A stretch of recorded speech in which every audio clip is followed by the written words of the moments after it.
할렐루야. 하나님께서 오늘도 우리에게 귀한 새로운 하루를 허락하셨습니다. 우리 새로운 하루 또 새로운 한 주의 첫 시작, 우리 찬송가 317장 내주 예수 주신 은혜 우리 함께 찬양함으로써 오늘 하루를 또 하나님께 찬양으로 시작하도록 하겠습니다.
좋으신 은혜 하나님 감사합니다. 우리에게 날마다 새로운 하루를 주시고 또 새로운 한 주를 주시고 또 그런 삶 가운데 말씀으로 동행해 주시는 하나님이셔서 너무나 감사합니다. 오늘도 하나님의 귀한 말씀 붙들고 하나님의 음성에 순종하며 하나님이 주시는 축복들을 누리는 그런 삶 되기 원하오니 말씀을 통하여 하나님의 귀한 은혜를 깨닫게 하시고 성령님께 순종할 때 우리에게 부어주시는 놀라운 축복들을 누리는 복된 하루 될 수 있도록 우리 삶 가운데 역사하여 주시옵소서. 모든 은혜 감사드리며 우리 주 예수 그리스도 이름으로 기도드렸습니다. 아멘. 오늘 우리에게 주신 말씀 함께 같이 보도록 하겠습니다.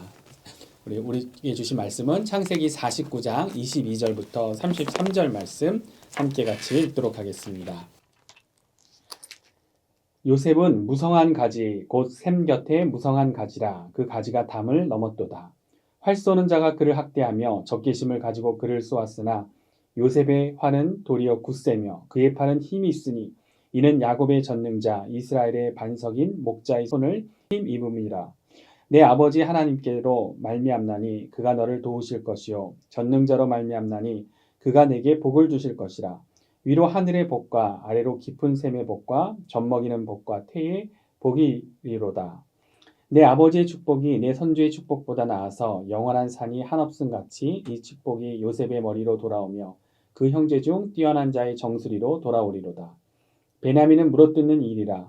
아침에는 빼앗은 것을 먹고 저녁에는 움킨 것을 나누리로다. 이들은 이스라엘의 12지파라. 이와 같이 그들의 아버지가 그들에게 말하고 그들에게 축복하였으니 곧 그들 각 사람의 분량대로 축복하였더라. 그가 그들에게 명하여 이르되 내가 내 조상들에게로 돌아가리니 나를 햇사람 에브론의 밭에 있는 굴에 우리 선조와 함께 장사하라. 이 굴은 가나안 땅 마므레 앞 막벨라 밭에 있는 것이라. 아브라함이 햇사람 에브론에게서 밭과 함께 사서 그의 매장지를 삼았으므로 아브라함과 그의 아내가 사라가 거기 장사되었고 이삭과 그의 아내 리브가도 거기 장사되었으며 나도 레아를 그곳에 장사였노라. 이 밭과 거기 있는 굴은 햇사람에게서 산 것이니라. 야곱이 아들에게 명하기를 마치고 그 발을 침상에 모으고 숨을 거두니 그의 백성에게로 돌아갔더라. 아멘. 오늘 우리에게 주신 하나님의 귀한 말씀입니다. 오늘 본문 22절부터 우리 33절 말씀을 이렇게 같이 봤는데 야곱의 축복의 내용은 1절부터 우리 49장 1절부터 계속 이어지고 있는 그러한 내용이죠. 그래서 우리 49장 1절 2절을 다시금 보면 야곱이 그 아들들을 불러 이르되 너희는 모이라. 너희가 후일에 당할 일을 내가 너희에게 이르기라. 너희는 모여 들으라. 야곱의 아들들아 너희 아버지 이스라엘에게 들을지어다 하면서 그러면서 이제 아들들 르벤, 시므온, 레위 그리고 어제 그 주일 본문이었던 유다, 스불론, 이사갈, 단, 갓, 아셀, 납달리 그리고 오늘 월요일 이 본문인 요셉과 베냐민에 관한 후일에 당할 일 그러니까 예언이 그렇게 이어지는 것을 볼 수가 있습니다. 그런데 이런 예언을 보통 야곱의 이렇게 축복이라고 부르는데 이 내용을 잘 살펴보면 이게 축복인가 이렇게 질문하게 되죠. 왜냐하면 진짜 축복 같은 내용은 이들 중에 유다하고 요셉밖에 없는 겁니다. 그래서 유다에게 어떻게 축복을 합니까? 유다야 너는 내 형제의 찬송이 될지라 내 아버지 아들들이 내 앞에 절하리로다. 그 유다는 사자 새끼로다. 누가 그를 범할 수 있으랴. 그리고 이 규 통치자가 갖고 있는 거죠. 규가 유다를 떠나지 아니하며 통치자의 지팡이가 그 발 사이에 떠나지 아니하고 모든 백성이 복종하리로다. 이런 것. 이런 축복이라고 할 수 있는 내용이죠. 요셉에게도 오늘도 본문 보시면 요셉은 무성한 가지 곧 샘 곁에 무성한 가지라 하면서 하나님이 너를 도우실 것이고 내게 복을 주실 것이고 위로 하늘의 복 아래에 깊은 샘의 복 젖먹이는 복 태의 복이 주어질 것이다. 내 아버지인 나 야곱의 축복이 선조들의 축복보다 나아서 영원한 산이 한없음 같이 이 축복이 너의 머리 요셉의 머리로 돌아오게 될 것이다 라는 이런 내용 이런 거는 이제 축복이라 할 수 있는 그런 내용이죠. 그런데 이렇게 축복의 내용은 이렇게 두 아들뿐이고 나머지 아들들의 그 내용을 보면 이거는 뭐 축복이 아니라 거의 저주 같은 그런 내용을 이야기합니다. 그래서 유다하고 요셉 말고는 다들 기분 나쁘고 아버지에게 섭섭했을 그런 내용이죠. 보면요. 그래서 이 장자 르우벤은 이 장자인데 마지막까지 그 아버지 그가 행한 실수, 그러니까 그 큰 죄를 계속해서 이 야곱이 언급하는 겁니다. 아비의 침상에 올라 더럽혔음이로다. 그러면서 그래서인지 너는 탁월하지 못하리니 이런 예언을 해주고 또 둘째 아들 시므온과 셋째 아들 레이는 이 세겜 사건, 그러니까 여동생을 강간한 이 세겜 사람들을 속여가지고 막 복수한 그 일로 야곱을 그냥 위험에 처하게 했었죠. 그래서인지 그 예언도 그들의 칼은 폭력의 도구로다. 내 영광아 그들의 집회에 참여하지 말지어다. 그 노여움이 혹독하니 저주를 받을 것이요 분기가 맹렬하니 저주를 받을 것이라. 내가 그들을 야곱 중에서 나누며 이스라엘 중에서 흩트리로다. 그래서 이런 저주 중에서도 심한 저주 같은 그러한 말을 합니다. 야곱이 이제 마지막 순간이면 좀 이런 아들들 그 실수했던 것들 그런 것 좀 용서 좀 해주고 축복의 말들을 주면 좋을 텐데 마지막까지 개인적인 감정을 이렇게 하는 것이 아닌가 그렇게 생각하게 되는 그러한 내용인 것이죠. 그런데 심지어는 다른 아들들은 몰라도 오늘 본문을 보면 베냐민도 보면은 그렇습니다.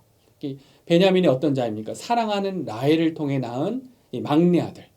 그래서 이 기근으로 이집트에 가야 될 그 상황 그때도 끝까지 놓지 않으려고 했던 이 사랑하는 아들 아닙니까?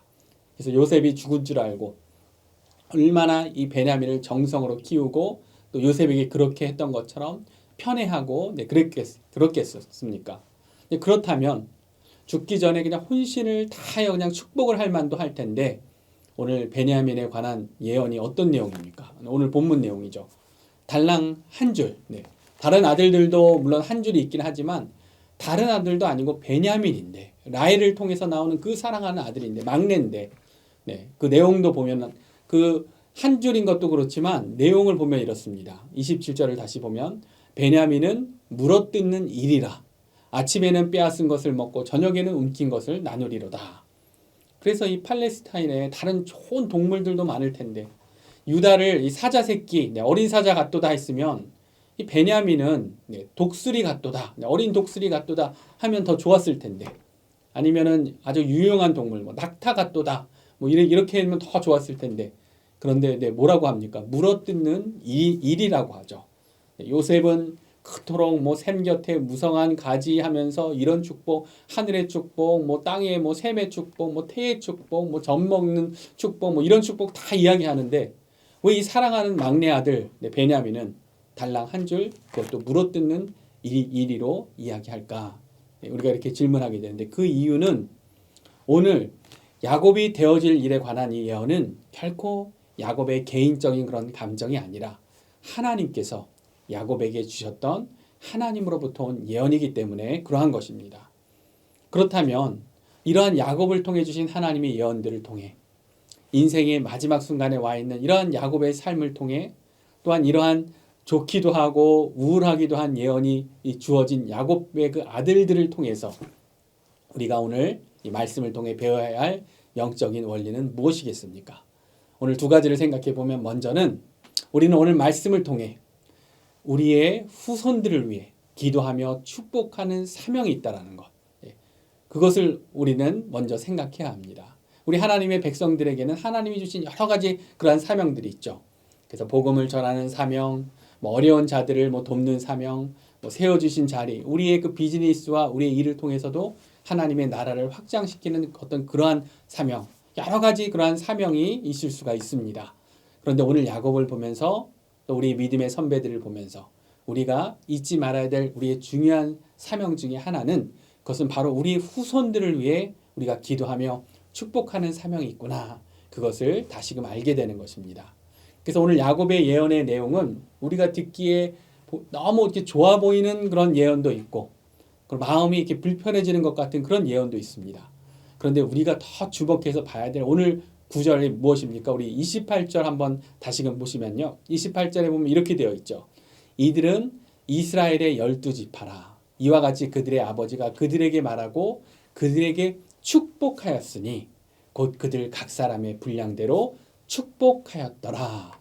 그래서 28절에서 축복이란 이런 이야기가 나오죠. 그래서 이 구절을 이해할 때 야곱이 축복했다라는 것이 뭐 다른 내용이 아니고 앞서 예언한 내용들 그대로 그거를 축복이라고 이렇게 이야기하는 거다. 그렇게 이해하기도 하지만 저는 야곱이 그렇게 냉정하게 하나님이 주신 예언들만 전하고 숨을 거두었을 것 같지 않습니다. 특히 베냐민에게 그 짧은 예언. 너는 물어뜯는 일이다. 아침에 뺏은 것을 먹고 저녁에 움킨 것을 나누리로다. 이 말만 그렇게 전했을 것 같지 않습니다. 왜냐하면 야곱은 그 누구보다도 축복의 능력을 잘 아는 자이기 때문에 그러한 것입니다. 야곱은 그렇기 때문에 아버지를 속여서라도 막 축복을 받고자 했던 그렇게 축복을 붙들고자 했었던 자가 야곱이었던 거죠. 그래서 아버지 이삭이 야곱을 어떻게 축복했었습니까? 창세기 27장 28절 말씀 보면 이러한 축복을 받았었습니다.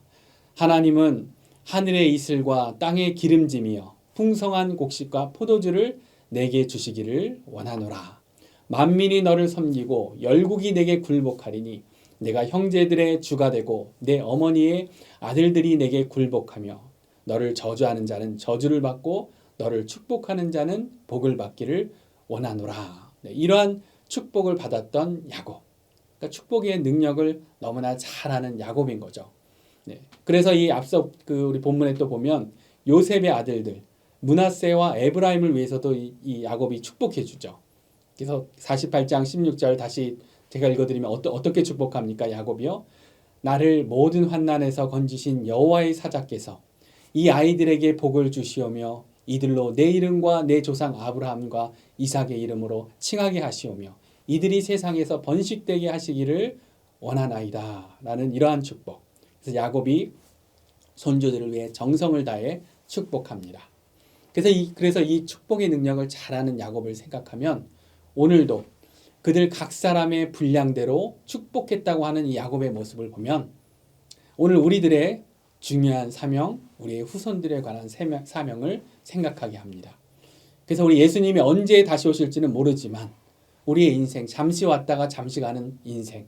그러나 내 인생, 내 신앙만 중요한 것이 아니고 우리에게 어떤 사명이 있습니까? 우리에게는 우리의 후손들을 축복할 사명이 있다는 것. 우리의 후손들을 위해 기도할 사명이 있다는 것. 오늘 야곱처럼 하나님의 뜻을 전하고 축복하는 것이 우리의 중요한 사명이라는 것을 다시금 생각해야 하는 것입니다. 그래서 우리가 기도할 때마다 늘 자녀들 위해서, 손주들 위해서 기도하고 하지만, 그런데 늘 그렇게 하니까 무감격해질 수 있는데, 매 하는 건데 뭐 이렇게. 근데 우리는 오늘 야곱도 누리지 못한 더 큰 능력, 복음의 시대에 예수님의 이름으로 축복하는 그런 권세가 있다는 것을 잊지 말고 우리의 자녀들, 손주들, 또 우리 자녀들 후손이 없을지라도 영적인 후손들, 우리 이 복음이 이어지게 할 차세대 하나님의 백성을 축복하며 기도해야 하는 그러한 사명이 있는 것입니다. 특히 모태신앙 되시는 분들, 우리 어린 시절부터 신앙생활 하신 분들, 선조들의 기도로 지금의 우리가 있는 것 아니겠습니까? 이제 우리 또한 후손들을 축복하고 기도해야 될 그러한 때인 것입니다. 그것이 오늘 아브라함, 이삭, 야곱, 요셉 같은 믿음의 족장들이, 또 이제 구약의 이야기만이 아니라 신약의 사도들이, 우리 믿음의 선배들이 감당했던 하나님의 귀한 사명이었습니다. 우리 또한 우리 후손들을 위한 축복의 사명, 우리가 다시금 그 의미와 우리에게 주신 그 놀라운 특권들, 예수님의 이름으로 축복할 수 있는 그 특권을 생각하면서 그런 사명 더 잘 감당하시는 삶이 되기를 원합니다. 두 번째 결단은 한 가지 더 오늘 말씀을 통해 결단하기 원하는 것은 오늘 야곱의 예언을 통해 우리가 배울 수 있는 영적 원리, 그것은 우리는 하나님의 뜻을 긍정적으로 이루는 그러한 자들이라는 것입니다. 하나님의 뜻을 긍정적으로 이루는 것. 우리의 삶의 자세는 우리가 어떠한 부정적인 상황 가운데 있을지라도, 그리고 마치 막 그런 운명 가운데 있는 것처럼 보일지라도 그것이 아니라 우리는 하나님의 뜻을 긍정적으로 이루는 삶이 되어야 합니다. 그래서 오늘 야곱의 그 예언, 오늘 우리가 쭉 보고 있는 야곱의 예언을 그 내용대로만 본다면, 첫째 르우벤은 탁월하지 못하게 되어야 되는 것이고, 둘째, 셋째 시몬과 레위는 그 예언의 내용대로라면 흩어져 버려야 되는 것이죠.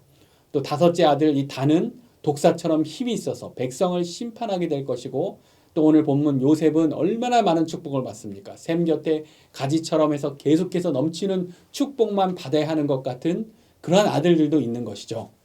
그런데 이러한 하나님의 예언이 어떻게 이루어졌나를 보면 하나님의 계획은 어떤 운명론적인 그런 것이 아니라, 그래서 우리가 막 수동적으로 포기해버리면서 다 그냥 이게 운명인가 보다 이런 자세가 아니라 그 뜻을, 하나님의 뜻을 긍정적으로 이루어지게 하는 것, 부정적인 것 같은 것처럼 돼 있을지라도 그걸 긍정적으로 바꾸는 것, 그것이 얼마나 중요한 것인가를 우리가 다시금 생각하게 되는 것입니다. 왜 그렇습니까? 탁월하지 못할 것이라는 르우벤, 부분적으로 그렇게 되었지만, 그래서 장자의 특권이 넷째였던 유다에게 넘어갔지만, 그러나 마지막 요한계시록이 언급하는 12지파 이름에 어떻게 되는 겁니까? 르우벤도 그 이름을 남기는 것입니다. 그 후손들이 당당하게 서서 하나님을 찬양합니다. 또 이 끊어져서 사라지게 될 것이라는 시몬과 레위, 또 부분적으로 그렇게 되었지만, 그러나 이 지파들도 보면 어떻게 됩니까? 이 후손들이 어떻게 됩니까? 끊어지지 않고 다 살아남죠. 레위는 분깃도 받지 못하고 지파마다 흩어지게 되는 그런 하나님의 예언이 이루어지지만, 그러나 어떻게 됩니까? 오히려 하나님의 일을 섬기는 제사장의 사명을 감당하는 그러한 지파가 되는 것입니다. 반대로 또 보면 이 독사처럼 백성들을 심판하게 할 것이라고 막강한 힘을 갖게 될 것이라는 단지파는 그 교만함과 우상숭배로 요한계시록의 그 지파의 명단에서 빠져버리게 되는 것, 우리가 그것을 보게 되는 것이죠. 오늘 엄청난 축복의 예언을 받고 있는 요셉도 그렇습니다. 요셉의 아들들로 이 분깃을 나중에 2배나 다 받게 되는 므낫세와 에브라임 지파, 또 이 할아버지 야곱이 그토록 므낫세보다도 먼저 축복하라고 했었던 에브라임, 손을 바꿔가지고 막 이렇게 축복을 했죠. 이들은 또 무조건 다 그렇게 축복만 누리게 되었는가? 하나님의 말씀을 보면 그렇지 않은 것입니다. 에브라임 지파도 불순종으로 우상숭배로 마지막 요한계시록 명단에 보면 제어되어 있는 것을 우리는 알게 되는 것입니다. 이처럼 오늘 야곱의 예언과 또 되어지는 일들을 보면 우리의 삶의 자세는 어떠한 상황에서도 긍정적으로 하나님의 뜻을 이루는 삶, 어떤 운명론적인 생각에 갇혀서 난 여기까지인가 보다, 내 지금까지의 삶을 보니까 난 탁월하지 못할 그런 운명인가 보다, 나는 흩어지고 사라질 운명인가 보다, 이런 삶의 자세가 아닌 것이죠. 무엇보다 우리는 어떠한 자들입니까? 우리는 예수 그리스도로 인해 모든 삶의 저주가 끊어지고 옛것은 지나가고 새로운 삶을 보장받은 그러한 새로운 자들인 것입니다. 하나님의 말씀이 약속하시는 것이죠. 고린도서 5장 17절 말씀, 그런즉 누구든지 그리스도 안에 있으면 새로운 피조물이라, 이전 것은 지나갔으니 보라 새 것이 되었도다. 그래서 이전 것의 그런 내용들, 탁월하지 못할 우리들, 이스라엘 중에 흩어질 우리들, 짐을 메고 앞지 아래에서 섬겨야 될 우리들, 그렇게 섬길 수밖에 없을 우리들, 물어뜯는 이리처럼 빼앗고 움킨 것이나 먹고 살아야 될 우리들, 그러나 우리야말로 모든 저주로부터 예수 그리스도로 인해 해방된 자 되어서 권능으로 하나님을 찬양하게 되는 자들, 은혜로 하나님을 찬양하게 되는 자들, 마지막 때에 하나님께 영광 돌리게 되는 새로운 미래를 약속받은 그러한 자들인 것입니다. 그래서 혹시라도 지금 포기하고 싶은 그런 상황 가운데 있는 분들 계시다면, 아니면 그냥 수동적으로 이것이 내 운명인가 보다라는 어떤 그런 삶의 자세로 눌러앉을 수밖에 없는 그런 상황 가운데 있는 분들 계시다면, 그렇지 않습니다. 어떠한 상황에서도 예수님의 약속을 붙들고 우리는 나아가야 하는 것입니다. 축복이 예비된 단과 에브라임처럼 막 교만해서 실족하는 그런 삶이 아니라 모든 저주를 끊고 하나님 앞에 당당하게 서서 찬양할 새로운 12지파 같은 그러한 삶, 우리의 삶이 그렇게 하나님의 뜻을 긍정적으로 이뤄가시는 축복의 삶 되시기를 우리 주 예수님의 이름으로 축원합니다. 오늘 주신 말씀 생각하면서 우리 함께 같이 기도하도록 하겠습니다. 하나님, 오늘 주신 말씀에 또 감사합니다. 야곱을 통해 또 그 축복의 메시지를 주셨던 그러한 내용들, 하나님의 예언에 이어서 또 축복하며 기도했던 야곱과 우리 믿음의 선조들의 모습을 생각하며 우리의 귀한 사명을 다시금 오늘 생각합니다. 우리의 후손들, 우리의 자녀들, 우리의 손주들, 우리의 영적 후손들, 그들을 위해 우리 또한 축복하며 기도하며 하나님이 우리에게 주신 이 귀한 유산들을 잘 물려줄 수 있는, 예수님 다시 오실 그날을 잘 준비하게 할 수 있는 그러한 축복의 통로 되는 그런 중보자 될 수 있도록 우리를 사용하여 주시옵소서. 또한 하나님이 또 예언해 주셨던 그 지파들, 마지막에 그 모든 상황들을 넘어서 하나님의 은혜로 찬양하고 있는 그러한 은혜의 모습들을 봅니다. 우리에게 주신 예수 그리스도로 인해 우리에게 주신 새로운 그 은혜를 생각하면서 그 은혜를 붙잡고 어떠한 상황 가운데서도 낙심하고 포기하고 어떤 운명적인 그런 생각에 갇혀서 수동적으로 되어 있는 것이 아니라 은혜를 붙잡고 예수님의 그 약속을 붙잡고 더 힘있게 나아갈 수 있는 하나님의 백성 될 수 있도록 우리의 삶 가운데 역사하여 주시옵소서. 그렇게 우리의 삶을 통해 영광 받으실 하나님을 찬양하며 감사드리며 우리 주 예수 그리스도 이름으로 기도드렸습니다. 아멘. 말씀 또 계속 묵상하면서 기도하시며 오늘 또 승리하는 그런 복된 하루 되십시오.